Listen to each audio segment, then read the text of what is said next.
खबरों के निष्पक्ष विश्लेषण के लिए सब्सक्राइब करें Jantantra TV and press the bell icon. Never miss any update.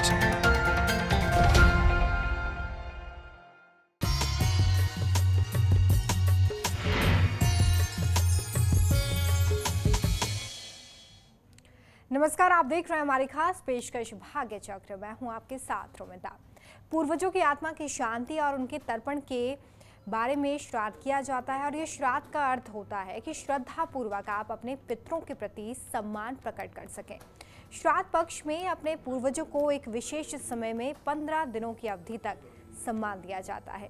इस अवधि को पितृपक्ष अर्थात श्राद्ध पक्ष कहते हैं। और आज हम इस खास पेशकश में ये जानेंगे कि आखिर पितरों को आप कैसे खुश कर सकते हैं, पूजा का विधि विधान क्या है और श्राद्ध का क्या महत्व है। हमारे साथ इन तमाम बातों पर चर्चा करने के लिए स्टूडियो में मौजूद हैं आचार्य प्रमोद मिश्रा जी। आचार्य जी, बहुत स्वागत है आपका कार्यक्रम में। नमस्कार। तो चर्चा को हम शुरू करेंगे, लेकिन उससे पहले आज के पंचांग के बारे में बात कर लेते हैं। आज का शुभ समय कौन सा है, ये जान लेते हैं। बिल्कुल, आज का पंचांग का बात करें इससे पहले हम भगवान का ध्यान करेंगे, परमात्मा का आह्वान करेंगे। त्वमेव माता च पिता त्वमेव बंधुश्च सखा त्वमेव विद्या द्रविणम त्वमेव सर्वम मम देव देव।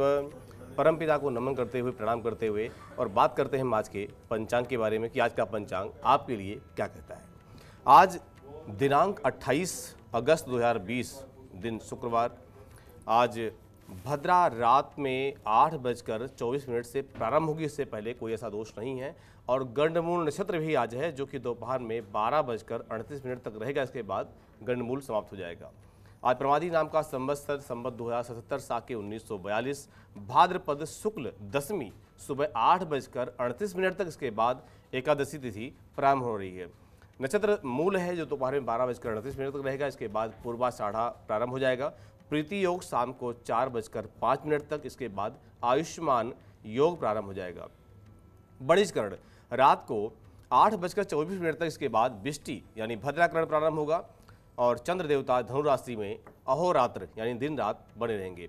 भगवान सूर्य सिंह राशि पर 12 अंश में बने हुए हैं। सूर्योदय आज का 5:57। आज का सूर्यास्त शाम को 6:46। आज का राहु काल का समय सुबह 10:46 से लेकर के 12:22 तक का है।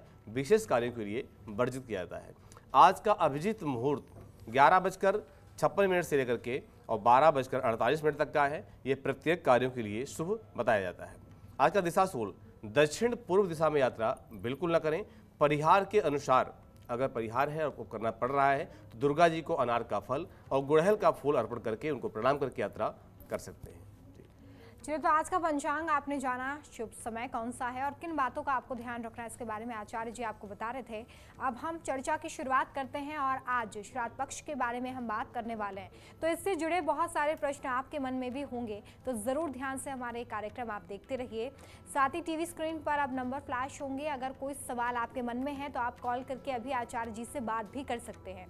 आचार्य जी, सबसे पहले मैं आपसे यही जानना चाहूंगी कि श्राद्ध पक्ष की जब हम बात करते हैं या पितृदोष की अगर हम बात करते हैं, तो आखिर वो कौन से संकेत होते हैं जीवन में जिससे ये समझा जा सके कि व्यक्ति पितृदोष से इस वक्त जूझ रहा है? कौन से वो छोटे छोटे संकेत हैं? बिल्कुल, देखिए, पितृदोष अगर जीवन में चल रहा है तो कुंडली के माध्यम से भी बहुत ज्ञान प्राप्त होता है कि साथ साथ आपको ये भी ज्ञान होना चाहिए कि आपके जीवन में कैसे कैसे लक्षण चल रहे हैं, क्या क्या परेशानियों से आप घिरे हुए हैं। जैसे कि परिवार के सदस्यों में लगभग एक न एक कोई बीमार रहना, बीमारी घर से नहीं जा रही है, ये एक बहुत बड़ा कारण होता है। अनेक तरह की परेशानियों का घर में होना और परेशानियां उठाते रहना, मानसिक परेशानी का होना, संतान न होना या संतान हो करके और फिर नष्ट हो जाना या कोई उसको दिक्कत होना, ये सब है। कन्या संतान अधिक होना, पुत्र संख्या में कम हो, ये भी एक लक्षण माने जाते हैं। पारिवारिक सदस्यों में आपस में मतभेद, वैचारिक मतभेद है, विचार नहीं मिल रहे हैं, ये बहुत बड़े कारण होते हैं। साथ साथ जीविका उपार्जन में पता लग रहा है कि घर में 4 लोग हैं लेकिन कोई एक कमा रहा है और 3 बैठे खा रहे हैं, और किसी की नौकरी लग रही है, किसी का व्यापार नहीं चल रहा है। तो ऐसी भी जो कहानियाँ होती हैं, ऐसी दिक्कतें आती हैं। या फिर घर में धन न रुकना, घर में धन की रुकावट नहीं हो रही है, प्रत्येक कार्य में रुकावट हो रही है, व्यक्ति पर कर्जा चढ़ जाना, ये सब पितृदोष के विशेष लक्षण बताए जाते हैं।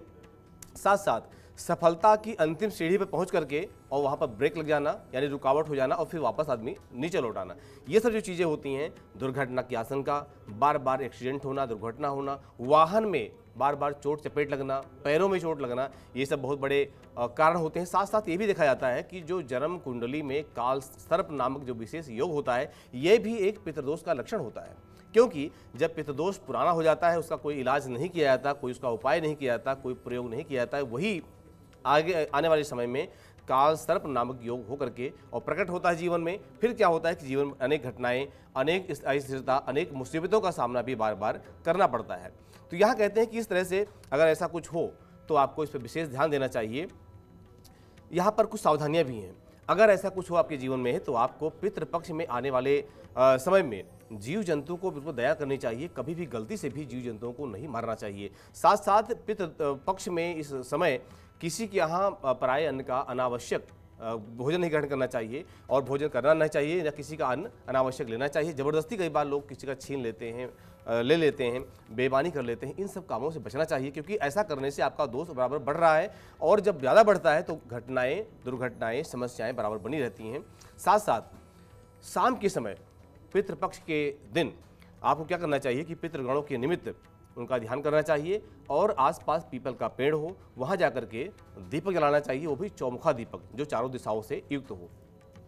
यहाँ पर ये भी कहते हैं कि पितृपक्ष में अपने पितरों के उद्देश्य से कुसा और तिल लेकर के, गंगा जल, सफ़ेद फूल, जो गंगा जल, अक्षत, ये सब लेकर के और पितरों के उद्देश्य से तर्पण करना भी बहुत अच्छा माना जाता है, जिनके माध्यम से आपके पितृदोष जीवन में कम होते हैं। साथ साथ आपको ही पता होना चाहिए कि जिनकी मृत्यु जिस तिथि पर हो उनकी उसी तिथि पर ज़्यादातर उनका तर्पण, मार्जन, ब्राह्मण भोजन या दान अनुष्ठान उसी दिन करना चाहिए।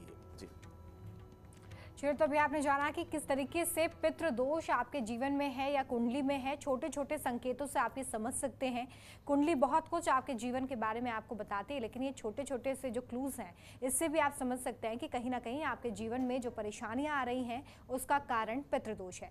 साथ ही आचार्य जी आपको ये भी बता रहे हैं कि आखिर इन पितृदोष को कम करने के लिए, इसे ठीक करने के लिए आप क्या कुछ उपाय कर सकते हैं, जिसके बारे में आगे भी हम बात करेंगे। साथ ही आपको बताएंगे कि श्राद्ध पक्ष में कौन सी तिथि है, लेकिन उससे पहले बात राशियों की करेंगे।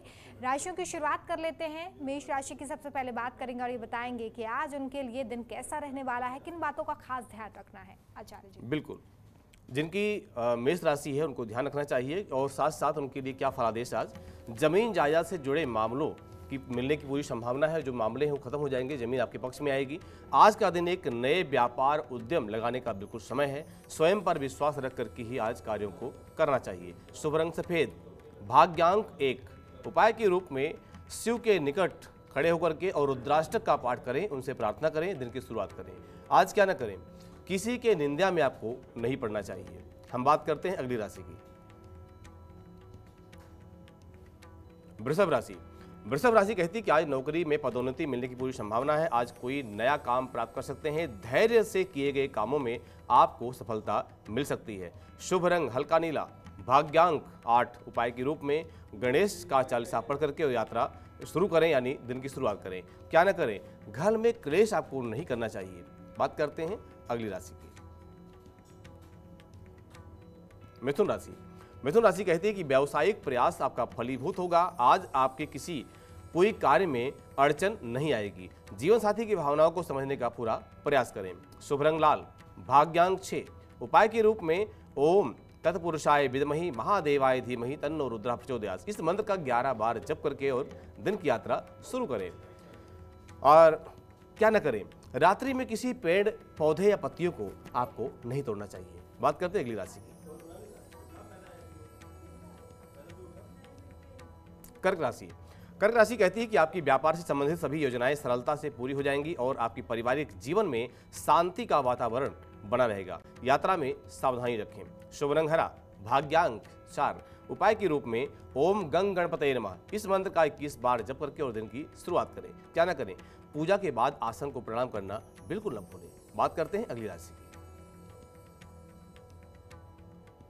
सिंह राशि। सिंह राशि कहती है कि कोई शुभ सूचना मन को प्रसन्न रखेगी। शत्रुओं पर आपका भय बना रहेगा। अधूरे कार्य आपके संपन्न होंगे। शुभ रंग नीला, भाग्यांक 2 उपाय के रूप में बजरंग बाण का पाठ करके और दिन की शुरुआत करें। क्या न करें, किसी जानवर को नुकसान न पहुंचाएं। बात करते हैं अगली राशि की, कन्या राशि। कन्या राशि कहती है कि स्वयं पर विश्वास रख करके आपको कार्यों करना चाहिए। आज का दिन आपके नए समय का, नए व्यापार का समय है। जमीन जायदाद से जुड़े मामलों का पूरी संभावना है, आपके पक्ष में रहेंगी। आपका वैवाहिक जीवन भी अच्छा रहने वाला है। शुभ रंग सफेद, भाग्यांक 1। उपाय के रूप में शिव के निकट शिव का पाठ करें। क्या न करें, किसी के विचार में, किसी के निंदा में, किसी की चुगली में आपको नहीं पड़ना चाहिए। जी चलिए, तो ये तो हुई बात राशियों की, लेकिन बची हुई राशियों के बारे में भी आपको बताएंगे। साथ ही आपको बताने वाले हैं कि श्राद्ध पक्ष में कौन सी तिथि पर आपको पूजा करनी है, उसका क्या कुछ खास महत्व है। एक छोटा सा ब्रेक यहाँ पर ले रहे हैं, देखते रहिए भाग्य चक्र।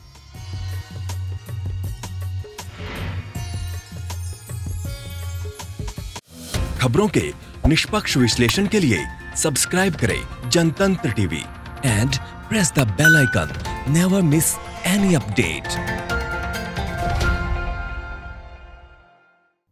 ब्रेक के बाद एक बार फिर से आप सभी का स्वागत है। आप देख रहे हैं भाग्य चक्र, और भाग्य चक्र में आज हम बात कर रहे हैं कि आप कैसे इस श्राद्ध पक्ष में अपने पूर्वजों को खुश कर सकते हैं और पितृदोष से मुक्ति पा सकते हैं। अब हम बात तिथियों की करने जा रहे हैं, उसके बाद बची हुई राशियों का हाल भी हम जानेंगे। आचार्य जी, तिथि के बारे में बताएं कि तिथियों का क्या कुछ महत्व होता है, कितनी तिथियाँ होती हैं, और इस बार श्राद्ध पक्ष में किस दिन कौन सी तिथि पड़ने जा रही है। जी बिल्कुल सही, एकदम उत्तम जानकारी आपकी है।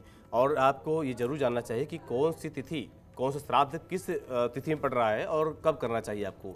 जैसे कि जिनकी पितृ की जो तिथि पता नहीं होती, मालूम नहीं होती है, उनको पितृपक्ष के कुछ विशेष तिथियां निर्धारित भी की गई हैं जिन पर करना चाहिए।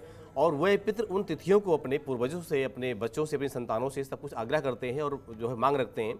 जैसे कि पूर्णिमा का जो श्राद्ध पड़ रहा है इस बार 2 सितंबर 2020 को पड़ रहा है, जिनमें प्रतिपदा का जो श्राद्ध है वो 3 सितंबर 2020 गुरुवार को है। और ऐसा माना जाता है कि अश्विन कृष्ण प्रतिपदा इस तिथि को नाना नानी का भी श्राद्ध कर सकते हैं अगर उनकी तिथि मालूम नहीं है तो।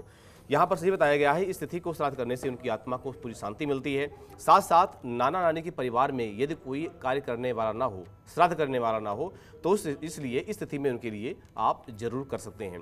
द्वितीया का जो श्राद्ध है वो 4 सितंबर को पड़ रहा है, दिन शुक्रवार है। तृतीया का श्राद्ध 5 सितंबर 2020 शनिवार को पड़ रहा है, और चतुर्थी का 6 सितंबर को है, रविवार का दिन।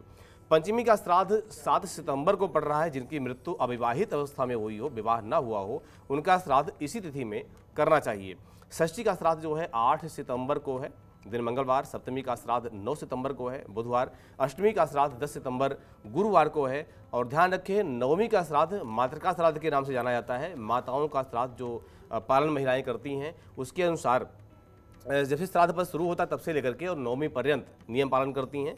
तो ये श्राद्ध जो होता है, सौभाग्यवती स्त्रियां जो उनका पति जीवित है और उनकी मृत्यु हो गई है, और उन स्त्रियों का जो श्राद्ध किया जाता है वो नवमी पे ही किया जाता है। इसको मात्र नवमी भी कहती हैं। और ऐसा भी है कि इस दिन श्राद्ध करने से वो अपने पूर्वजों को, अपने परिवार को और आने वाली पीढ़ियों को भी सुख शांति का आशीर्वाद देती हैं। दशमी का श्राद्ध 12 सितंबर शनिवार को है। एकादशी का श्राद्ध 13 सितंबर रविवार को है। कहते हैं एकादशी और द्वादशी का श्राद्ध जो होता है वैष्णव सन्यासी का श्राद्ध के रूप में जाना जाता है। और इस दिन वैसे भी किसी की मृत्यु हुई हो तो उस दिन एकादशी या द्वादशी का श्राद्ध कर सकते हैं। और जिन्होंने योग धारण कर लिया है या संन्यास ले लिया है, उनका भी श्राद्ध इसी तिथि में किया जाता है। साथ साथ चतुर्दशी का जो श्राद्ध है, द्वादशी का आपका 14 सितंबर का है। साथ साथ त्रयोदशी 15 को सितंबर को मंगलवार। चतुर्दशी का पड़ेगा आपका बुधवार 16 सितंबर को। इस दिन कहते हैं कि जिनकी दुर्घटना से मृत्यु हुई हो और जिन व्यक्तियों का श्राद्ध पता ना हो, आत्महत्या किया हो, विष से मृत्यु हुई हो, सांप के डसने से मृत्यु हुई हो, एक्सीडेंट हुआ हो, अकाल मृत्यु हुई हो, इन लोगों का श्राद्ध जो होता है वो चतुर्दशी को ही किया जाता है। तो यहाँ पर जो बचे हुए होते हैं लोग, जिनका श्राद्ध पता नहीं है या किसी की मृत्यु अमावस्या में हुई है या जिनकी कोई जानकारी ही नहीं है, इन लोगों का जो श्राद्ध होता है वो होता है सर्वपितृ श्राद्ध यानी अमावस का श्राद्ध। ये पड़ेगा आपका 17 सितंबर 2020 दिन बृहस्पतिवार। इस दिन समस्त श्राद्ध होता है और इसी दिन पितृ विसर्जन भी किया जाता है, पितरों की विदाई की जाती है। इस तरह पूर्णमासी से लेकर के अमावस्या तक 16 दिन होते हैं। 15 तिथियां यह हो गई, और जो पूर्णमासी को जोड़ा जाता है तो 16 तिथियां होती हैं, 16 श्राद्ध माने जाते हैं। जी चलिए, तो किस तरीके से श्राद्ध की तिथियां होती हैं, कौन से दिन आप श्राद्ध कर सकते हैं, अगर आपको ये नहीं पता है कि एग्जैक्ट तिथि क्या है, इसके बारे में आचार्य जी आपको बता रहे थे। अब बात बची हुई राशियों की कर लेते हैं कि बची हुई राशियों के जो जातक हैं उनका आज का दिन कैसे रहने वाला है। बात तुला राशि की। जी, तुला राशि कहती है कि संतान के व्यवहार से कुछ चिंतित रहेंगे, कानूनी मामलों में न फंसें, इसका जरूर ध्यान रखना चाहिए। रिश्तों के बीच कड़वाहट पैदा हो सकती है। शुभ रंग स्लेटी, भाग्यांक 9। उपाय के रूप में तुलसी के पौधे का दान करना आपके लिए अच्छा रहेगा। क्या ना करें, रात्रि में तामसी भोजन करने से आपको बचना चाहिए। बात करते हैं अगली राशि की, वृश्चिक राशि। वृश्चिक राशि कहती है कि छुपे हुए दुश्मन आपके बारे में अफवाहें फैलाने के लिए अधीर होंगे। कई दिनों से अधूरे काम आप पूरा करके राहत की सांस लेंगे। जरूरतमंद की मदद करने के लिए आप हर संभव हर प्रयास करेंगे। शुभ रंग जामुनी, भाग्यांक 8। उपाय के रूप में पंचमुखी हनुमान जी की पूजा करके और दिन की शुरुआत करें। क्या न करें, निर्धन व्यक्ति का अपमान आपको गलती से भी नहीं करना चाहिए। बात करते हैं अगली राशि की, धनुराशि। धनुराशि कहती है कि आज का दिन अनुकूल रहेगा, योजना आपकी फलीभूत होगी। पत्नी से आश्वासन मिलेगा। आपकी मिलनसारता एवं धैर्य आपको परिवार एवं समाज में आदर सम्मान दिलाएगी। शुभ रंग गोल्डन, भाग्यांक 5। उपाय के रूप में हनुमान जी की पूजा करके दिन की शुरुआत करें। क्या न करें, आय से अधिक व्यय आपको नहीं करना चाहिए। बात करते हैं अगली राशि की, मकर राशि। मकर राशि कहती है कि आकस्मिक धन खर्च होंगे, कर्ज लेना पड़ सकता है, कुसंगति से आपको बचना चाहिए। स्वास्थ्य कमजोर रहेगा, वाणी पर संयम रखते हुए अपने जीवन को आगे बढ़ाएं। शुभ रंग सिल्वर, भाग्यांक 4। उपाय के रूप में माँ दुर्गा को गुड़हल का फूल चढ़ा करके और दिन की शुरुआत करें। क्या ना करें, आज आपको लंबी यात्रा नहीं करना चाहिए, यानी इस यात्रा से आपको बचना चाहिए। बात करते हैं अगली राशि की, कुंभ राशि। कुंभ राशि कहती है कि आज अपने आप को नियंत्रित करने का समय है। साझेदारी के कार्य आपके आगे बढ़ेंगे। आर्थिक दृष्टि से चीजें यथावत रहेंगी। उत्तेजित होकर के कोई फैसले न लें, ऐसा करने से कोई गलती हो सकती है, इसलिए थोड़ा धैर्य बनाए रखना चाहिए ताकि बचाव आपका माहौल बना रहे और आपका बचाव संभव हो। शुभ रंग आसमानी, भाग्यांक 4। उपाय के रूप में बरगद के नीचे देसी घी का दीपक जला करके और दिन की शुरुआत करें। क्या न करें, समय का दुरुपयोग आपको नहीं करना चाहिए। बात करते हैं अगली राशि, मीन राशि। मीन राशि कहती है कि पुराने मुद्दों को खत्म करने के लिए ये दिन बहुत ही अच्छा है। ऑफिस में नया काम या नई जिम्मेदारी आपको मिल सकती है। आप कोई बात पर सावधानी से ही बोलें। सेहत को लेकर सावधान रहें। शुभ रंग गोल्डन, भाग्यांक 1। उपाय के रूप में जरूरतमंदों को सहायता करनी चाहिए।